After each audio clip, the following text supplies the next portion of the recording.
اعوذ باللہ من الشیطان الرجیم بسم اللہ الرحمن الرحیم۔ حشر کے میدان میں بڑی بھاری تعداد میں حوض ہوں گے۔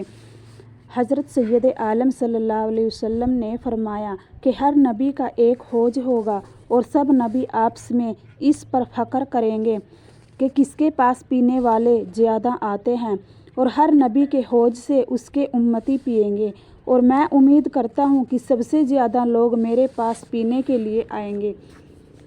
حضرت انس رضی اللہ تعالیٰ عنہ سے فرمایا کہ میں نے نبی کریم صلی اللہ علیہ وسلم سے عرض کیا کہ آپ قیامت کے دن میرے لیے سفارش فرما دیں۔ آپ نے ارشاد فرمایا کہ ہاں میں کر دوں گا۔ میں نے عرض کیا کہ آپ کو کہاں تلاش کروں؟ فرمایا پہلے پل صراط پر تلاش کرنا۔ میں نے عرض کیا کہ وہاں آپ سے ملاقات نہ ہو تو کہاں تلاش کروں؟ فرمایا اعمال کی ترازو کے پاس تلاش کرنا۔ میں نے عرض کیا کہ وہاں بھی ملاقات نہ ہو تو کہاں تلاش کروں؟ فرمایا حوض پر تلاش کرنا۔ ان تینوں جگہوں میں سے کسی ایک جگہ ضرور مل جاؤں گا۔ حضرت محمد صلی اللہ علیہ وسلم کے حوض کی خوبیاں۔ حضرت عبداللہ بن عمر رضی اللہ تعالیٰ عنہ سے روایت ہے کہ حضرت سید عالم صلی اللہ علیہ وسلم نے ارشاد فرمایا کہ میں نے حوض کی لمبائی چوڑائی اتنی زیادہ ہے کہ اس کی ایک طرف سے دوسری طرف سے جانے کے لیے 1 مہینے کی مدت چاہیے، اور اس کے کونے برابر ہیں، یعنی وہ چوکور ہے۔ لمبائی چوڑائی دونوں برابر ہیں۔ اس کا پانی دودھ سے زیادہ سفید ہے، اور اس کی خوشبو مسک سے زیادہ عمدہ ہے، اور اس کے لوٹے اتنے ہیں جتنے آسمان کے ستارے ہیں۔ جو اس سے پیے گا کبھی پیاسا نہ ہوگا۔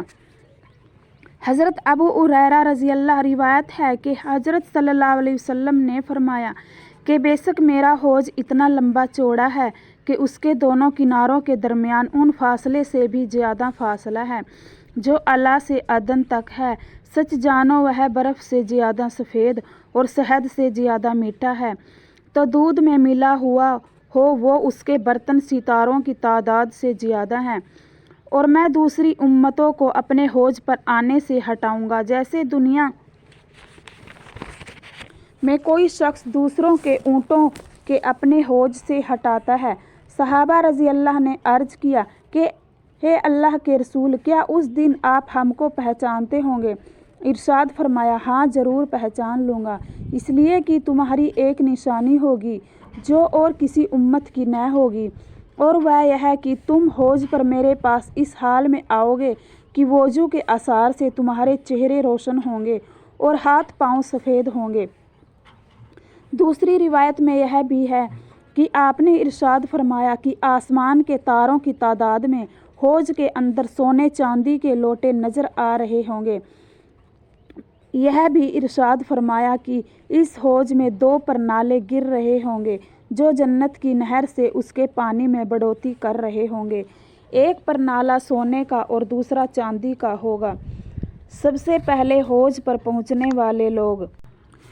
حضرت عبداللہ بن عمر رضی اللہ روایت فرماتے ہیں کہ حضرت سید عالم صلی اللہ علیہ وسلم نے ارشاد فرمایا کہ میرا حوض اتنا بڑا ہے جتنا عدن اور عمان کے درمیان فاصلہ ہے، برف سے زیادہ ٹھنڈا اور شہد سے زیادہ میٹھا ہے، اور مسک سے بہتر اس کی خوشبو ہے۔ اس کے پیالے آسمان کے ستاروں سے بھی زیادہ ہیں۔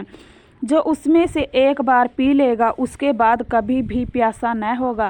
سب سے پہلے پینے کے لیے اس پر مہاجر کفار محتاج آئیں گے۔ کسی نے موجود لوگوں میں سے سوال کیا کہ اے اللہ کے رسول، ان کا حال بتا دیجیے۔ یہ وہ لوگ ہیں دنیا میں جن کے سروں کے بال بکھرے ہوئے اور چہرے بھوک، محنت و تھکن کی وجہ سے بدلے ہوتے تھے۔